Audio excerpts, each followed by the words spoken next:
è un'iniziativa che abbiamo riscontrato riguarda tutto il periodo, quasi una settimana di innamoramento legato al prodotto, dedicata all'accoglienza dei clienti, dedicata anche alla progettualità. Quindi riscontriamo sia un prodotto che viene molto meglio comunicato e molto anche differenziato sui vari, livelli di target.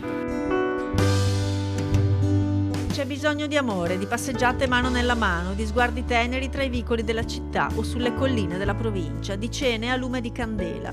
Lo sanno i ristoratori che hanno cominciato a lanciare le iniziative per San Valentino già una settimana fa, riuscendo a registrare un tutto esaurito frutto di un lavoro collettivo di comunicazione e intraprendenza. E la bellezza dei paesaggi o degli scorci romantici della città aiutano a far girare l'economia.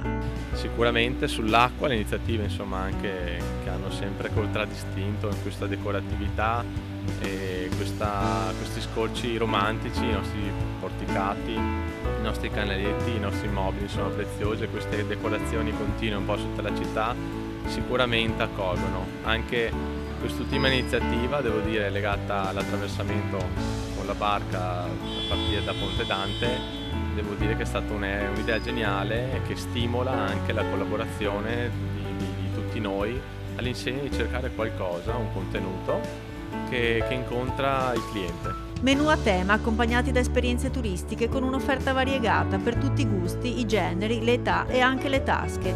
Una proposta molto apprezzata per tornare a vivere in modo più spensierato e sereno, esprimendo con il linguaggio dell'amore il bisogno di nuova pace e di armonia. Forse ci fa anche capire che oggi è veramente importante comunicare in forma anche organica, quindi collaborare sicuramente all'insegna di indirizzare meglio e posizionare meglio tutti i nostri servizi.